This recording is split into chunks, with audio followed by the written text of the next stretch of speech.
Hello everyone, আশা করি সবাই অনেক ভালো আছেন। আমি আপনাদের দোয়ায় অনেক ভালো আছি। তো আজকে আবার শুরু করলাম হিন্দু গল্পের ৪র্থ নম্বর পর্বটি। তো চলেন আমরা শুরু করি ৪র্থ নম্বর পর্বে। কি হয়েছিল এবং কেন হেমু তার বন্ধুকে গাধা বলেছিল সেটা আমরা আজকে দেখব। তো চলেন শুরু করা যাক।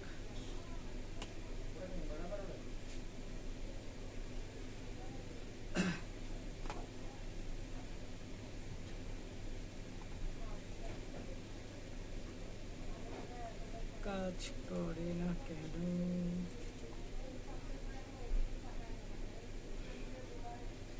তো কে কোথায় থেকে ভিডিওটি দেখছেন অবশ্যই কমেন্ট করে জানাবেন।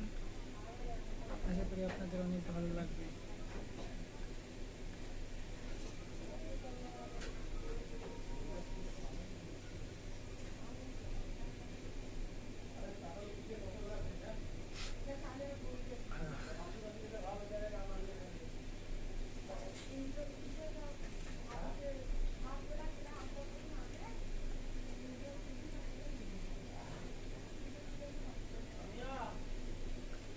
ওকে ওকে, টাটা টাটা।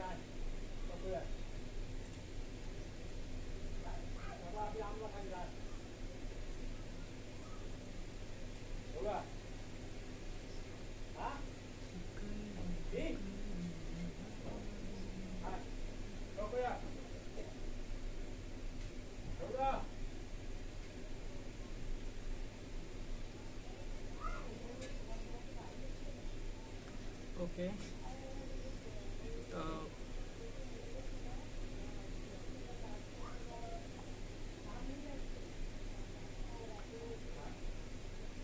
আমরা এখনই শুরু করব আপনাদের পার্টটি। তো একটু ওয়েট করবেন।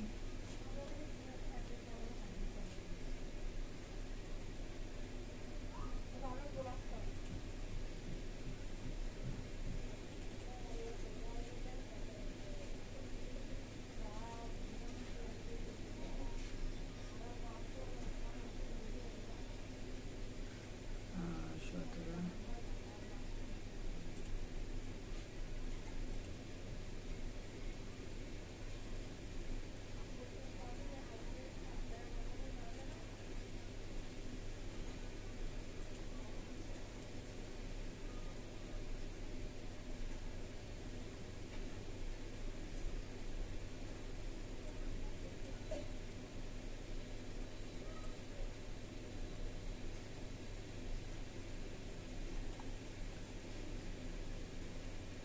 আমরা এখনই শুরু করে দিব আমাদের কাঙ্ক্ষিত পার্টটি। তো তার আগে একটু পিডিএফটা অন করে নিই।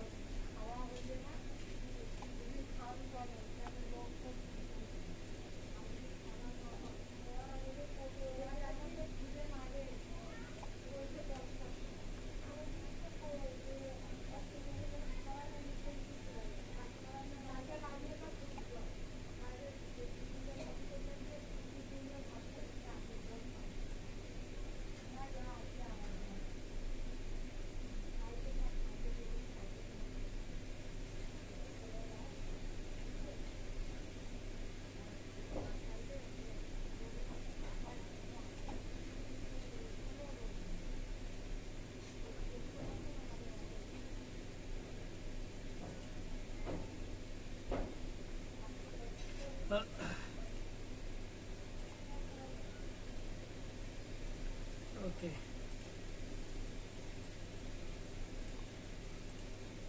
বেশ ভালো লাগলো।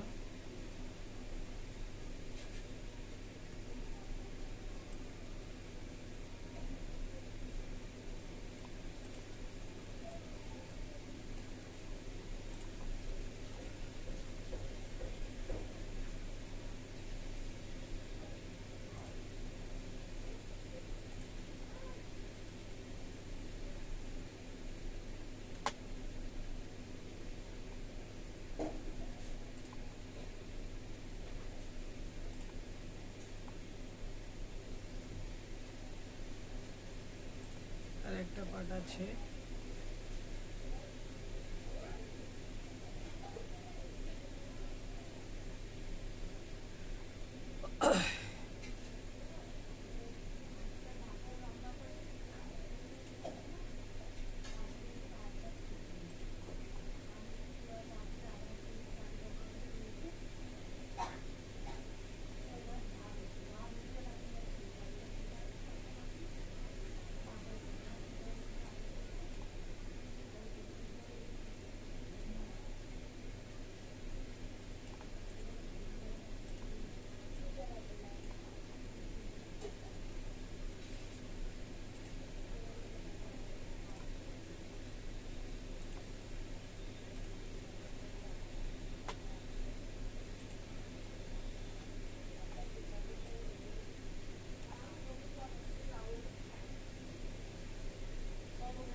যাচ্ছে প্রায়।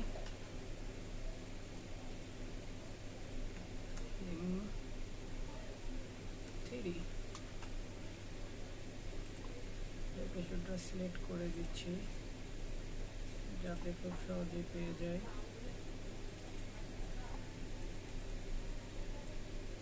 ওকে, যেটা আছে আছে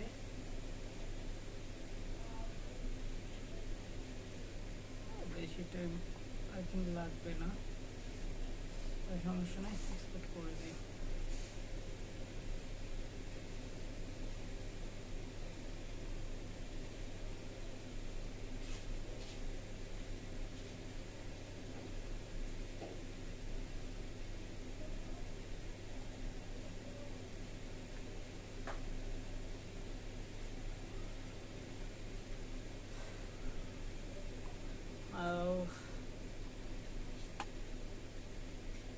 এটা হতে থাক, তখন আমরা পরে ফিরে যাই।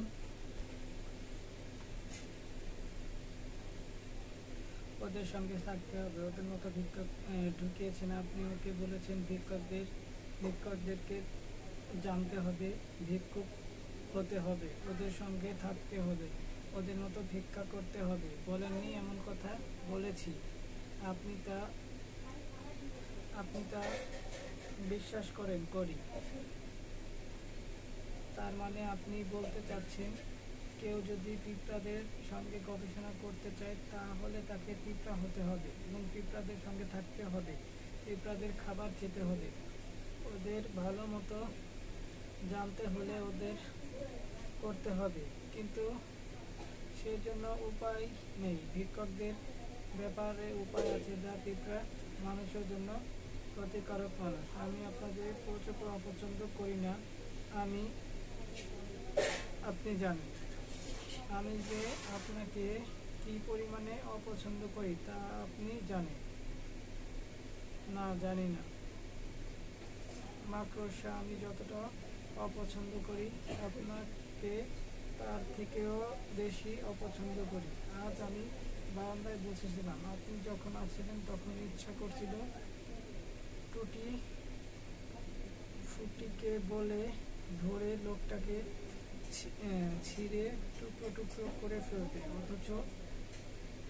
ফেলবে বলেই ফেলতাম। নিজের সামলাতে আমি নিজেকে কন্ট্রোল করেছি, আর যা করেছি অন্য একদিন যে তা করতে পারবো তা তো না। একদিন হয়তো সত্যি কুকুর লিয়ে দেব।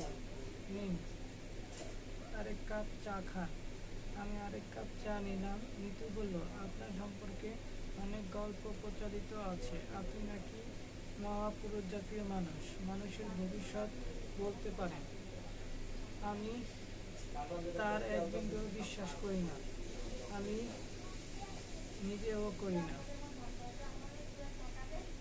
আচ্ছা, সে হচ্ছে বিশ্বাস করে না, কিন্তু কেউ কেউ করে, আপনার অদ্ভুত জীবন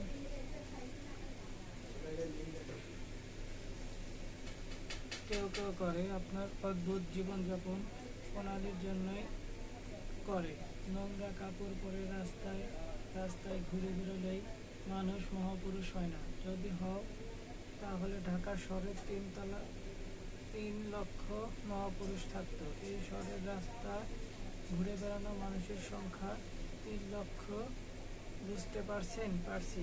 আপনার কোনো ক্ষমতা নেই তা বলছি না, একটা ক্ষমতা আছে, ভালোই আছে, সেটা হলো সুন্দর করে কথা বলা। আপনি যাই বলেন তাই সত্যি বলে মনে হয়, বিশ্বাস করতে ইচ্ছা করে।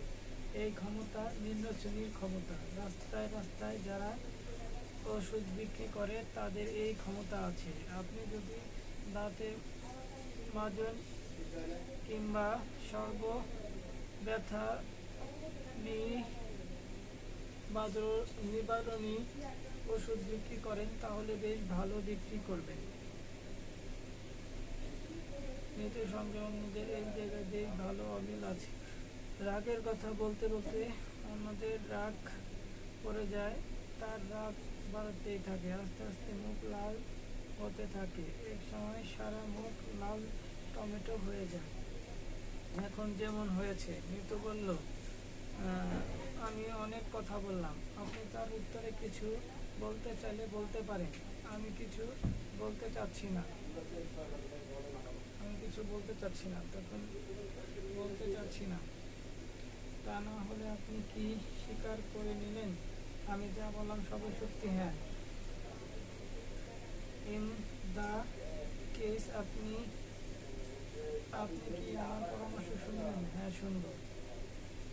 আপনি একজন সাইকোটিক্সের সঙ্গে কথা বলুন। আপনার মধ্যে যেসব অস্বাভাবিকতা আছে একজন ভালো সাইকোটিস্ট তা দূর করতে পারবে। আপনি অনেক দিন থেকেই মহাপুরুষের ভূমিকা অভিনয় করতে করতে আপনার ধারণা হয়েছে আপনি একজন মহাপুরুষ। এরকম কোনো ধারণা আমার হয়েছে। ইয়াদের কাছে শুনেছি আপনি মজদুমিয়ার মাছ ভাতের হোটেলের নামে একটা হোটেল ভাত খান। সেখানে এক রাতে এক রাতে বললেন হোটেলের মালিক 2 দিন হোটেলে আসবে না, এবং এই বলে কর্মচারীদের প্রচলিত করলেন রোস্ট পোলাও রাধার জন্য করেননি? হ্যাঁ, করেছি। এগুলো হচ্ছে মহাপুরুষের সিনড্রোম। নিজে আপনি অলৌকিক ক্ষমতা সম্পন্ন ভাবতে শুরু করেছেন মজদুমিয়া, কিন্তু 2 দিন ঠিকই হোটেলে আসেনি। কলকাতার কাকতালীয় ব্যাপার, মাঝে মধ্যে কাকতালীয় ব্যাপার ঘটে। কেউ কেউ সেসব ব্যাপার কাজে লাগাতে চেষ্টা করে, যেমন আপনি করেছেন। আপনি একজন অসুস্থ মানুষ, আপনার চিকিৎসা হওয়া দরকার। আমি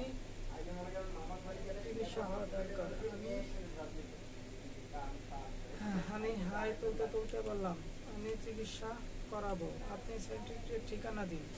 সত্যি করাবেন? হ্যাঁ, সত্যি।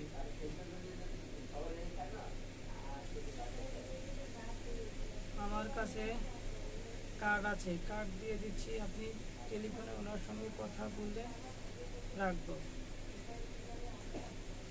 আজ তো হলে উঠি। আপনার বন্ধুর জন্য অপেক্ষা করবেন না? 20 পেজ।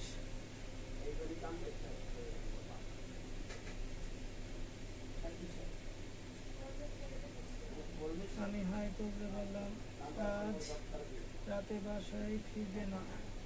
মৃত্যু তীক্ষ্ণ গলায় বলল, তার মানে কি? আপনি কি বলতে চাচ্ছেন? আপনি কি আপনার কথা অলৌকিক ক্ষমতার নমুনা আমাকে দেখাতে চাচ্ছেন? আমাকে ঘরেতে দিতে চাচ্ছেন? তা না, আপনি শুধু শুধু রাগ করছেন। আমার মনে হচ্ছে ইয়াদ আজ রাতে বাসায় ফিরবে না। বললাম, শুনুন হিমু সাহেব, আমার সঙ্গে চালাকি করতে যাবেন না। আমি চালাকি পছন্দ করি না। মৃত্যু বারান্দা পর্যন্ত এগিয়ে দিয়ে এলো। টিটি বারান্দায় বসেছিল। মৃত্যুকে দেখে উঠে দাঁড়ালো, লেজ নাড়তে লাগলো। লেজ নাড়া দিয়ে কুকুরটি বোঝাতে চেষ্টা করে। লেজ নেড়ে সে কি বলে? আমি তোমাকে ভালোবাসি। ভালোবাসার পরিমাণও কি সে লেজ নেড়ে প্রকাশ করে? কেউ এই বিষয়ে রিসার্চ করেছে। ইয়াদের কেউ একজন ব্যাপারটা রিসার্চ করতে পারে। কুকুরের লেজ ভালোবাসা। আমি ফিরলাম এবং সকালে ফেরা ঠিক হবে না। ইয়াদ হয়তো বসে আছে, রাস্তায় হাঁটতে ইচ্ছা করছে না, ক্লান্তি লাগছে। আমি খানিকক্ষণ মাথা ধরনের যন্ত্রণা হচ্ছে, বলেছে ফিরে যাওয়াই ভালো। মাথার যন্ত্রণা ইদানিং আমাকে কাবু করে ফেলছে। হালকাভাবে শুরু হয়, শেষের দিকে ভয়াবহ অবস্থা। এক সময় ইচ্ছা করে কাউকে ডেকে বলি, ভাই আপনি আমার মাথাটা ছুরি দিয়ে কেটে শরীর থেকে আলাদা করে দিতে পারবেন? রূপার চিঠি এখনো পড়া হয়নি। বিছানায় শুয়ে চিঠিটা পড়া যায়। আমি একটা রিক্সা নিয়ে নিলাম। ইয়াদ আমার জন্য মেসে বসে নেই। এটা একটা সুসংবাদ। আগের মতো টাইপ করা ইংরেজি নোট রেখে গেছি, খুঁজে পাচ্ছি না, জরুরি প্রয়োজন।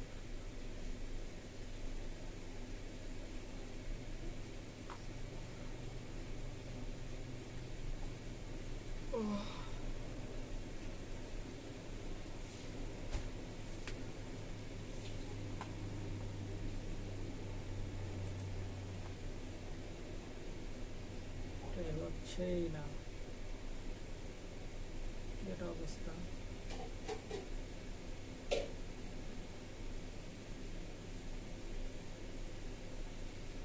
তো সময় লাগলে কিভাবে হবে রে ভাই? কোন সময় না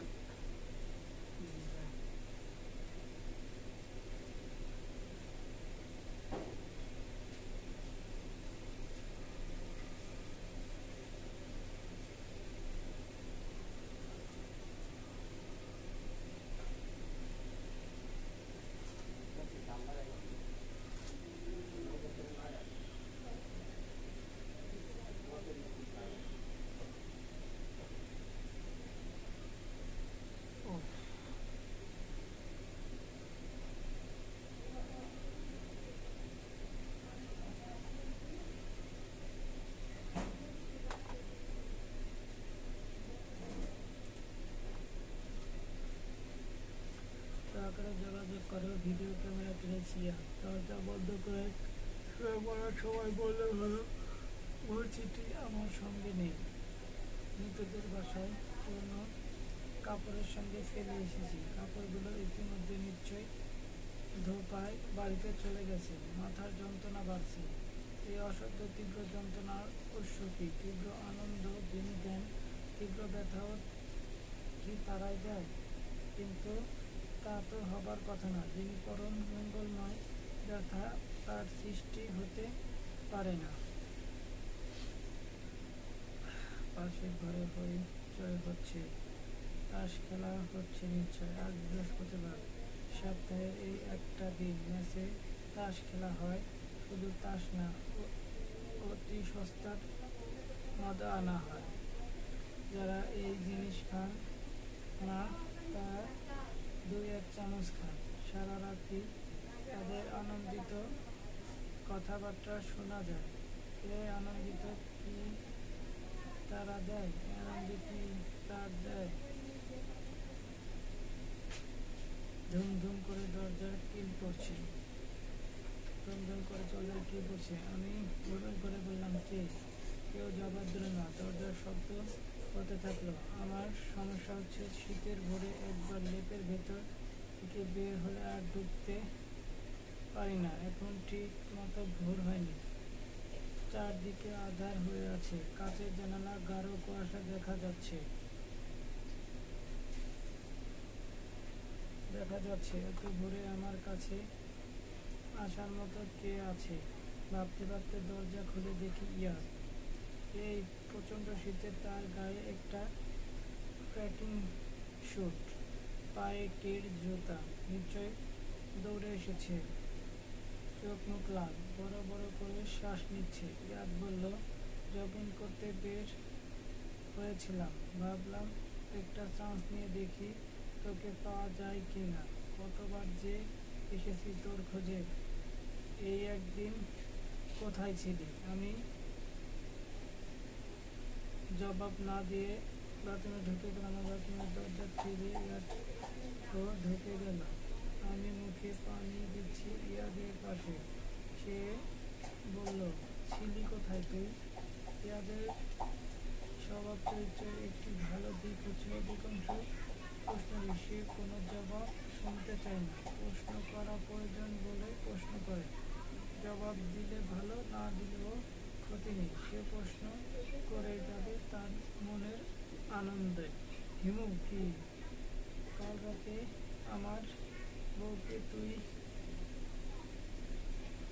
এমনটা ভয় দেখালি কেন? ভয় দেখিয়েছি? আফসোস, ভয় দেখিয়েছিস তুই। তাকে বললে আমি নাকি রাতে ফিরব না। এদিকে আমি সত্যি আটকা পড়ে গেলাম ছোট খালার বাসায়। ফিরতে ফিরতে রাত 2টা বেজে গেছে। এসে দেখি নিতুর মাথায় পানি, ঢালা হচ্ছে। পরিচিত অপরিচিত সব জায়গায় টেলিফোন করা হয়েছে, ম্যানেজারকে পাঠানো হয়েছে। সব হাসপাতালে খোঁজ নিল আসতে। ম্যানেজারের বেটা গাড়ি নিয়ে বের হয়ে সেই গাড়ি ড্রেনে ফেলে দিয়েছে। একই অবস্থা। হ্যাঁ, এই অবস্থা। মৃত্যুর হাইপারটেনশনাল আছে, অল্পতেই এমন নার্ভাস হয়। ও একজন পোষা সাইকিয়াট্রিস্ট আছে, দু একদিন পর পর তার কাছে যায়, এক গাদা করে টাকা দিয়ে আসে। তোর তো টাকা খরচ করার পথ নেই, কিছু খরচ হচ্ছে মন্দ কি? টাকা কোনো সমস্যা না, মৃত্যুর সমস্যা অল্পতেই এত আপসেট হয়। এই কারণে তোকে খুঁজছি। মৃত্যুর সামলানোর ব্যাপারে কি করা যায়? সামলানোর দরকার আছে। তোর প্রস্তাব আমি গ্রহণ করছি। ভিখারি হয়ে যাব, 7 দিনের ক্লাস প্রোগ্রাস, 7 দিন ভিখারি হয়ে ওদের সঙ্গে ঘুরবো, ভিক্ষা করবো। 7 দিনে কিছু হবে না? কত দিন লাগবে? 2 বছর। বলিস কি? ঠিক মতো ওদের জানতে হলে ওদের একজন হতে হবে, ওদের একজন হতে সময় লাগবে। মৃত্যু সামলাবো কি করে? এবং হিমু হচ্ছে তার বন্ধু ইয়াদকে বলতেছিল যে আমি সত্যি ভিখারিদের সাথে মিশতে চাই এবং ভিখারিদের সাথে ভিক্ষা করতে চাই। আমি এটা কতদিন করবো? 7 দিন করলে হবে কিনা? তখন হিমু বলতেছে না, এটা 7 দিন করলে কখনোই হবে না, এটা অন্তত 2 বছর করতে হবে, তাদের ভালো মতো বুঝতে হলে। তখন ইয়াদ হিমুকে বলছিল যে আমি এতদিন যদি থাকি তো আমার স্ত্রীকে কে দেখবে? স্ত্রী বলতে নিতুকে কে দেখবে? এটাই বলছিল।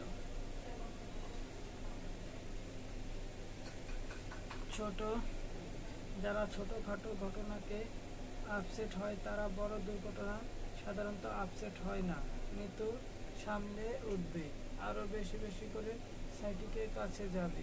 তুই ঘর ছাড়ছিস কবে? ইয়াদ বিরক্ত গলায় বলল, আমাকে জিজ্ঞেস করছিস কেন? এটা তো তোর উপর নির্ভর করছে। আমি মানসিকভাবে প্রস্তুত, তুই বললেই শুরু করব। তুই একটা ডেট বল। আমি নিতুকে বলি। আমি ডেট বলবো কেন? তুই তো যাবি আমার সঙ্গে। আমি একা একা ওদেরকে ভিক্ষা করব? হ্যাঁ, করবি। তোরই ভিখারিদের জীবন চর্চার দরকার, আমার না। তুই আমার সঙ্গে যাচ্ছিস না? না। ও মাই গড, আমি তো ধরে রেখেছি তুই যাচ্ছিস। যেভাবে প্রস্তুতি নিয়েছি, সকালবেলা খালি পেটে সিগারেট খেতে পারি না। শুধুমাত্র বিরক্তিতে আমি সিগারেট ধরলাম।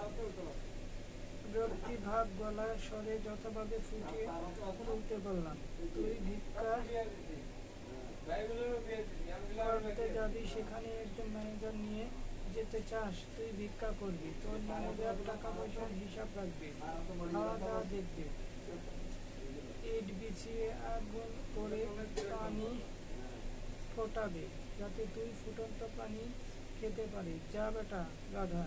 ইয়াদ আহত গলায় বলল, গাধা বলছিস কেন? যে যা তাকে তাই বলতে হয়। তুই গাধা, তোকে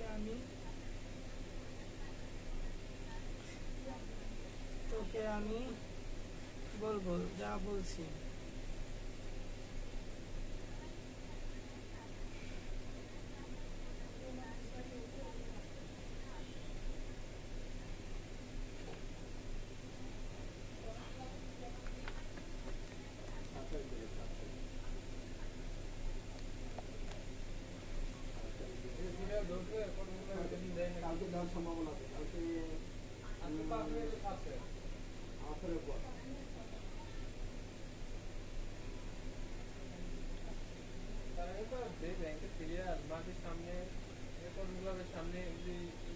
তোকে আমি হাতি বলবো যা বলছি, বিদায় হ। চলে যেতে বলছিস? হ্যাঁ, চলে যেতে বলছি। আর আসিস না। আর আসবো না। না, তোকে দেখলেই বিরক্ত লাগে। বিরক্ত লাগে কেন? বেকুবদের সঙ্গে কথা বললে বিরক্ত লাগবে না? গাধা বলছিস, ভালো কথা। বেকুব বলছিস কেন? বাথরুমে ঢুকে পড়েছিস, এই জন্য বেকুব বলছি। ইয়াদ বলল, ভুল করে বাথরুমে ঢুকে পড়েছি, খেয়াল করিনি। যাই, আমি তোর দিকে না তাকিয়ে বললাম, আচ্ছা যা, আর আসিস না। ইয়াদ বের হয়ে গেল। আমার মনে হলো এতটা কঠিন না হলেও বোধহয় হতো। তবে আমার কাছ থেকে এই ধরনের ব্যবহার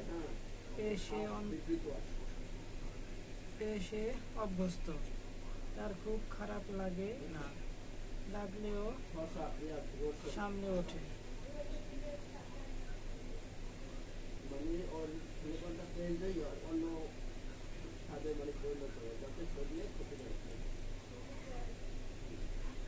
ইয়াদের আমার পছন্দ হয়, শুধু পছন্দ না, বেশ পছন্দ।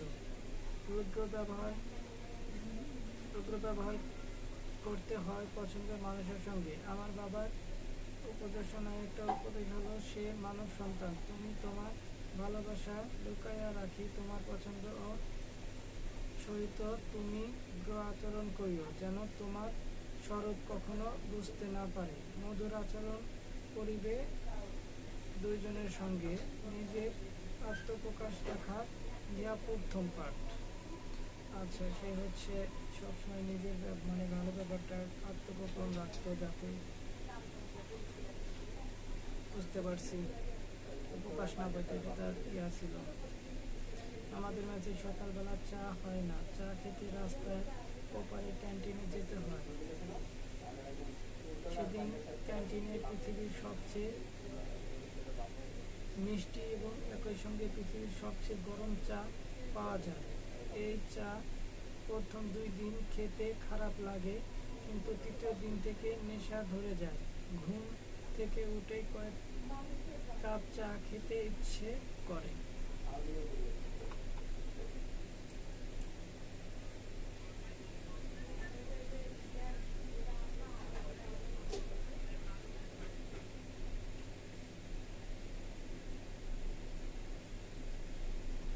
ওকে ওকে ওকে ওকে,